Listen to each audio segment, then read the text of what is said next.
બળદેવજી મંત્રી અને મારા ધાબળિયા ભાઈ શ્રી દિનેશભાઈ ગઢવી, અમારા જુજારુ નેતા બ્રહ્મ સમાજના આગેવાન, જિલ્લા પંચાયત પૂર્વ પ્રમુખ રાજુભાઈ જોશી, જિલ્લા પંચાયત પૂર્વ પ્રમુખ પીનાબેન, એસસીસીએલના ચેરમેન ભાઈ શ્રી પ્રવીણભાઈ અજમલજી, સૌ મંચસ્થ આગેવાનો અને સામે બેઠેલા મારા તમામ સમાજના વડીલ મોભીઓ, મારા સમાજના વાહજીભાઈ માજી સરપંચ, નાગજીભાઈ મસરૂભાઈ, ભૂરાભાઈ ધર્માભાઈ, શેધાભાઈ મસરૂભાઈ, વાહજીભાઈ વેલાભાઈ, બાબુભાઈ દોનાભાઈ, રમેશભાઈ જોમાભાઈ, મોતીભાઈ જલાભાઈ, આપ સૌનો ખૂબ ખૂબ હૃદયથી આભાર.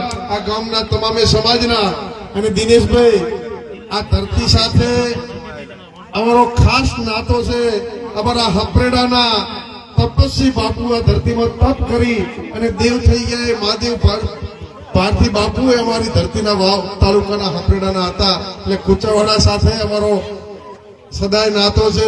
પવિત્ર ધરતી ઉપર આપ સૌ ભેગા થયા છો ત્યારે આ કુચાવાડાની પવિત્ર ધરતીથી મહાદેવ પુરી ભારતી બાપુના આ બળદેવજીને મેં આવતા તન સકન થી ગાય મળી.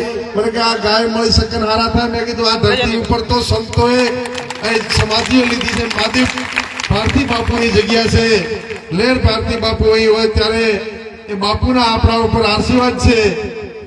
અને આપ સૌ ગામવાળા પણ આશીર્વાદ આપજો એ આપ સૌને વિનંતી કરવા આવ્યા છો. આ ચૂંટણી ભાજપ કોંગ્રેસ વચ્ચેની ચૂંટણી નથી. આ ચૂંટણી એ બનાસકાંઠાનો સર્વ સમાજ ચૂંટણી લડે છે. અને બનાસની બેન ગેનીબેન ચૂંટણી લડે છે. બનાસની બેન ગેનીબેન કેમ તો કોરોના સમયે દીકરો બાપને નતો અડતો, ભાઈ ભાઈને અડવા તૈયાર નતો, ત્યારે ગેનીબેને લોકો માટે હોસ્પિટલ જાય, ઓક્સિજનના બાટલાની સેવા કરે. અને ગુચોહણની બાઈ ઓખે ઓહુડા આવે રોડર બેને કીધું બેન રો નહીં, તમારે બાટલાની વ્યવસ્થા ઓક્સિજનની થઈ ગઈ. ત્યારે એમણે કીધું બેન મને મોતની ડર નથી, મારે એક જ દીકરી સંગી છે અને એને આ લગ્ન કરવાના પીડા હાથ બાકી છે, એને ભાઈ નથી. એના માટે રૂમન વાત કરતા કરતા બહેનો એક શ્વાસ નીકળી ગયો. ત્યારે બેને વચન આપી ચિંતા ના કરો, સંગીની જવાબદારી મારી છે.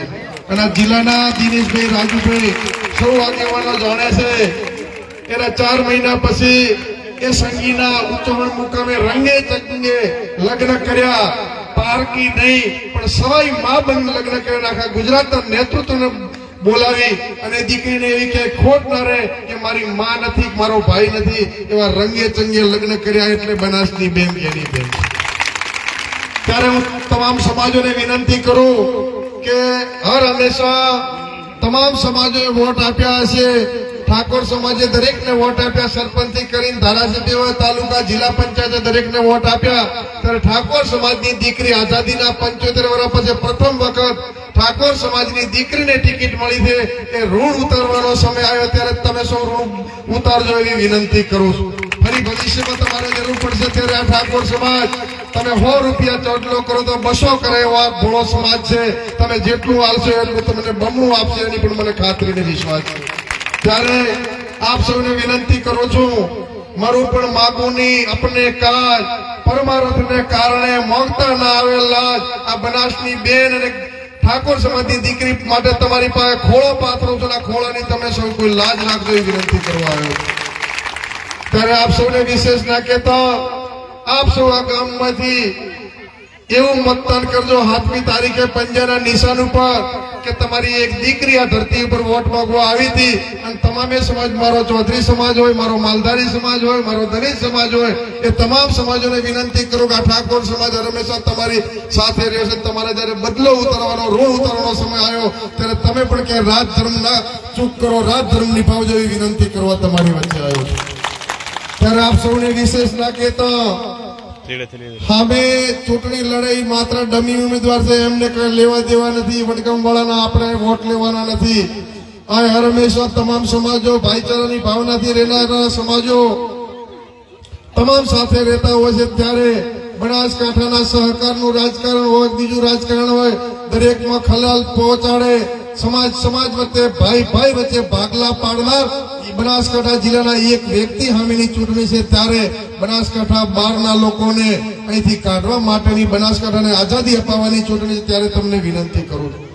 આ દિનેશભાઈ મને ઘણી વખત કહેતા કે જયારે દેશમાં અંગ્રેજો સામે લડાઈ ચાલુ થઈ ત્યારે ટાટા ને બિરલા, ગાંધીજી ને સરદાર ભગતસિંહ ને ફાળો આપતા.